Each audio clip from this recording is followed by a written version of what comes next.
27장. 우리가 배를 타고 이달리아에 가기로 작정되매 바울과 다른 죄수 몇 사람을 아구스도대의 백부장 율리오란 사람에게 맡기니, 아시아 해변 각처로 가려 하는 아드라무테노 배에 우리가 올라 항해할세 마게도냐의 데살로니가 사람 아리스다고도 함께하니라.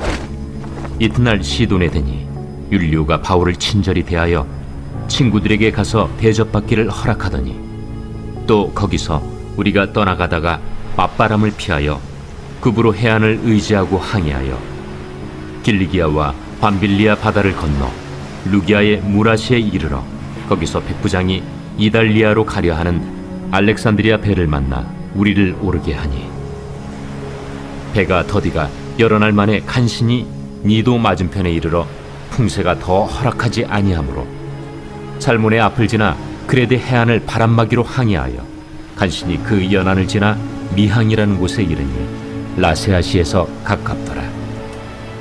여러 날이 걸려 금식하는 절기가 이미 지났으므로 항해하기가 위태한지라 바울이 그들을 권하여 말하되, 여러분이여, 내가 보니 이번 항해가 하물과 배만 아니라 우리 생명에도 타격과 많은 손해를 끼치리라. 백부장이 선장과 선주의 말을 바울의 말보다 더 믿더라. 그 항구가 겨울을 지내기에 불편하므로 거기서 떠나 아무쪼록 베닉스에 가서 겨울을 지내자 하는 자가 더 많으니, 베닉스는 그레데 항구라. 한쪽은 서남을, 한쪽은 서북을 향하였더라.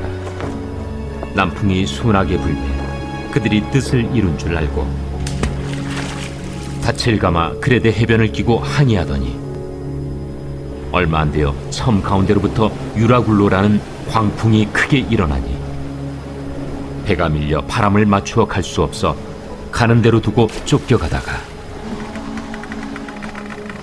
가우다라는 작은 섬 아래로 지나 간신히 거루를 잡아 끌어올리고 줄을 가지고 선체를 둘러감고 수르디스에 걸릴까 두려워하여 연장을 내리고 그냥 쫓겨가더니, 우리가 풍랑으로 심히 애쓰다 이튿날 사공들이 짐을 바다에 풀어버리고 사흘째 되는 날에 배의 기구를 그들의 손으로 내버리니라.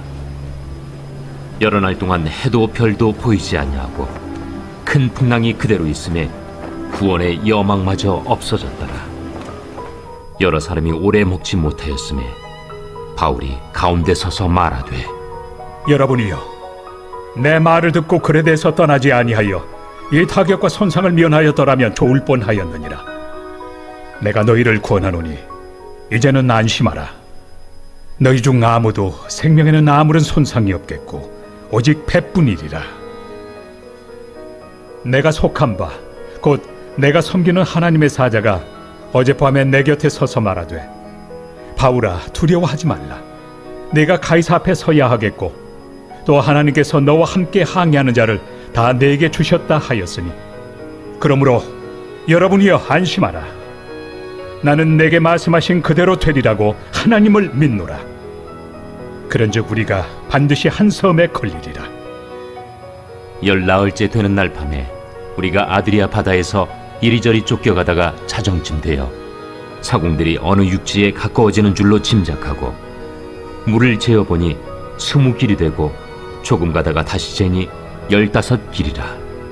암초에 걸릴까 하여 고물로 단 넷을 내리고 날이 새기를 고대하니라. 사공들이 도망하고자 하여 이물에서 닻을 내리는 채하고 거룻배를 바다에 내려놓거늘 바울이 백부장과 군인들에게 이르되, 이 사람들이 배에 있지 아니하면 너희가 구원을 얻지 못하리라. 이에 군인들이 거룻줄을 끊어 떼어버리니라. 날이 새어가매 바울이 여러 사람에게 음식 먹기를 권하여 이르되, 너희가 기다리고 기다리며 먹지 못하고 줄인 지가 오늘까지 열나흘인즉 음식 먹기를 권하노니 이것이 너희의 구원을 위하는 것이요 너희 중 머리카락 하나도 잃을 자가 없으리라. 떡을 가져다가 모든 사람 앞에서 하나님께 축사하고 떼어 먹기를 시작하며 그들도 다 안심하고 받아 먹으니 배에 있는 우리의 수는 전부 276명이더라. 배부르게 먹고 밀을 바다에 버려 배를 가볍게 하였더니 날이 새매 어느 땅인지 알지 못하나 경사진 해안으로 된 항만이 눈에 띄거늘 배를 거기에 들여다 댈 수 있는가 의논한 후 닻을 끊어 바다에 버리는 동시에 키를 풀어 늦추고 돛을 달고 바람에 맞추어 해안을 향하여 들어가다가 부물이 합하여 흐르는 곳을 만나 배를 걸매 이 물은 부딪혀 움직일 수 없이 붙고 고물은 큰 물결에 깨어져 가니 군인들은 죄수가 헤엄쳐서 도망할까 하여 그들을 죽이는 것이 좋다 하였으나 백부장이 바울을 구원하려 하여 그들의 뜻을 막고 헤엄칠 줄 아는 사람들을 명하여 물에 뛰어내려 먼저 육지에 나가게 하고 그 남은 사람들은 널조각 혹은 배 물건에 의지하여 나가게 하니 마침내 사람들이 다 상륙하여 구조되니라.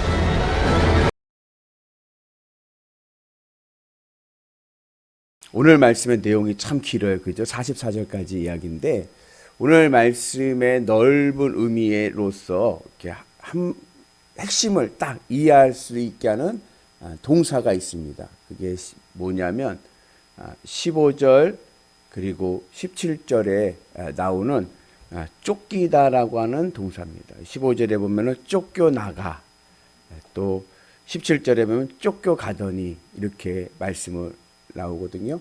쫓기다라는 것이 뭐냐? 사도행전의 사전적인 의미에서 쫓기다는 일에 몹시 몰려 지내는 겁니다. 일에 몹시 몰려 지내는 것. 내 마음, 내 의지와는 상관없이 몰려갑니다. 그래서 내 의지로 하는 일이 아니라 이렇게 내몰려서 하는 일이에요. 예를 들어서 일에 쫓겨서 공부를 못했다. 그러면 내가 의지로 일을 하고 싶었던 건 아니야. 근데 일에 내몰려 가지고 공부를 하지를 못하는 거죠. 우리 신앙생활의 문제가 뭐냐면 신앙생활 할 때 세상 일에 쫓겨서 하나님을 온전히 섬기지 못할 때가 있습니다. 세상 일에 쫓겨서 내몰리는 거죠. 내 마음은 하나님을 잘 섬기고 싶은데 그러지 못하고 내몰려가지고 세상 일에 그럴 때가 있습니다.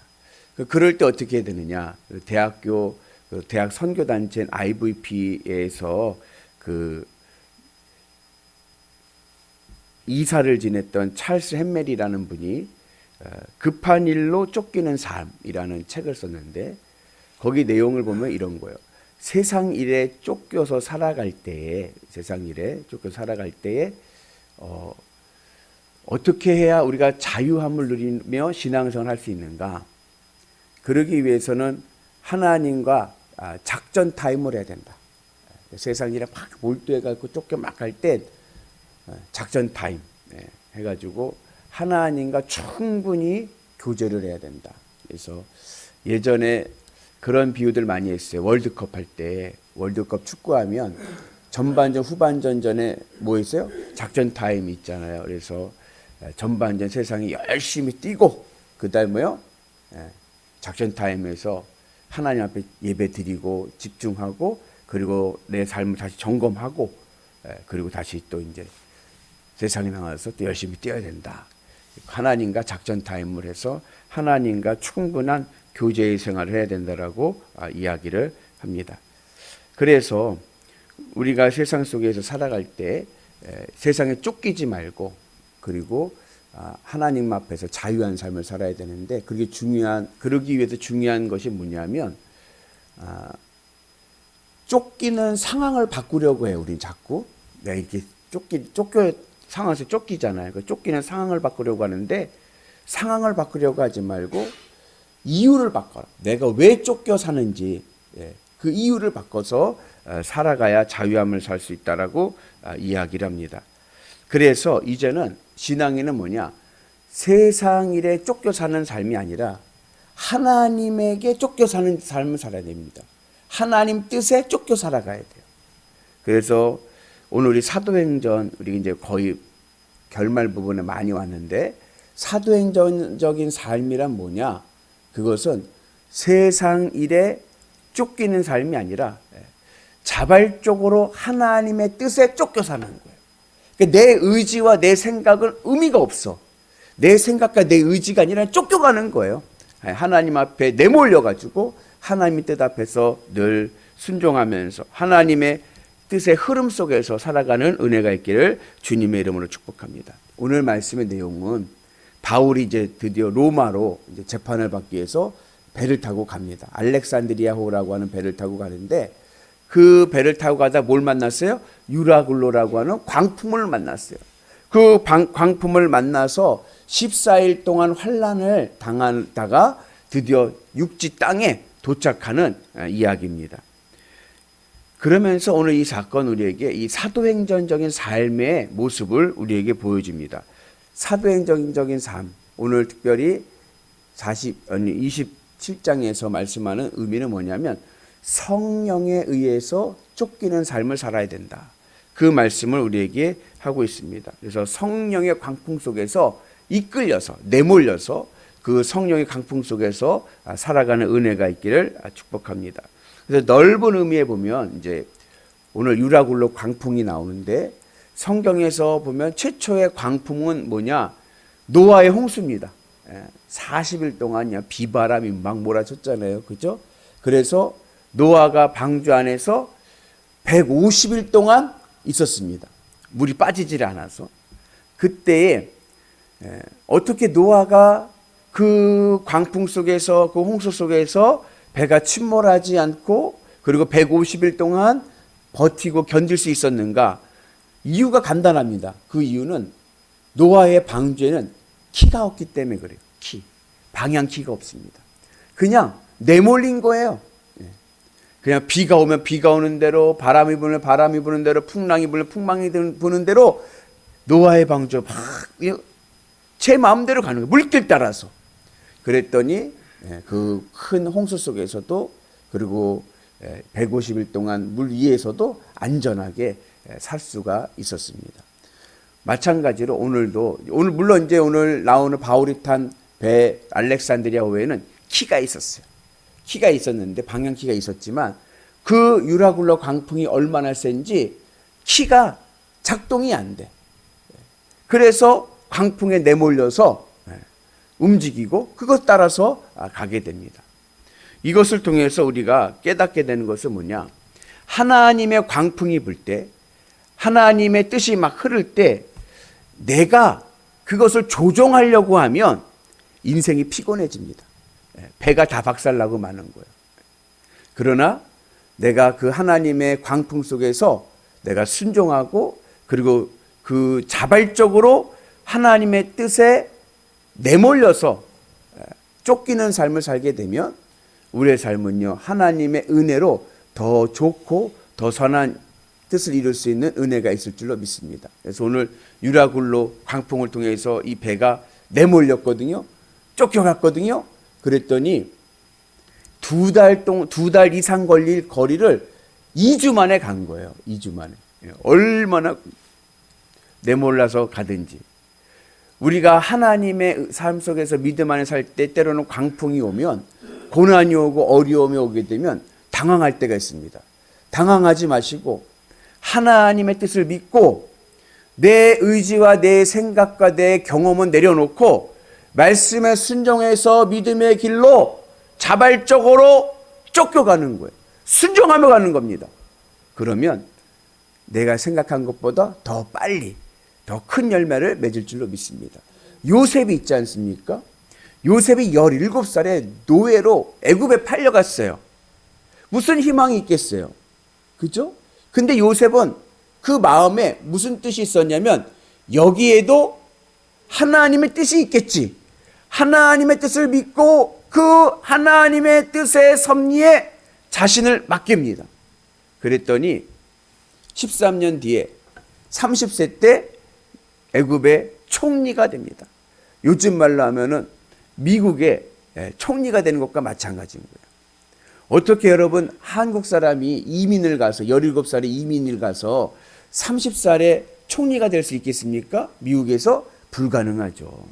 아마 거기서 경력을 쌓고 뭘 하더라도 한 몇십 년은 걸릴 일이야. 아니 몇십 년을 걸려도 할 수 없는 일이 그런 겁니다. 그러나 하나님께서 하시니까 그때는 내가 광풍에 몰려서 그 어려움 가운데 있어서 힘들고 그리고 넘어질 뻔했지만 그럼에도 불구하고 믿음으로 나갔더니 더 놀라운 역사가 일어나게 될 줄로 믿습니다. 그래서 사도행전적인 삶이란 뭐냐?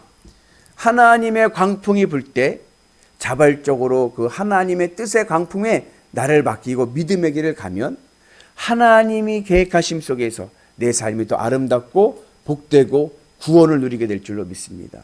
그 은혜로 오늘 우리 모두가 승리하시기를 주의 이름으로 축복합니다.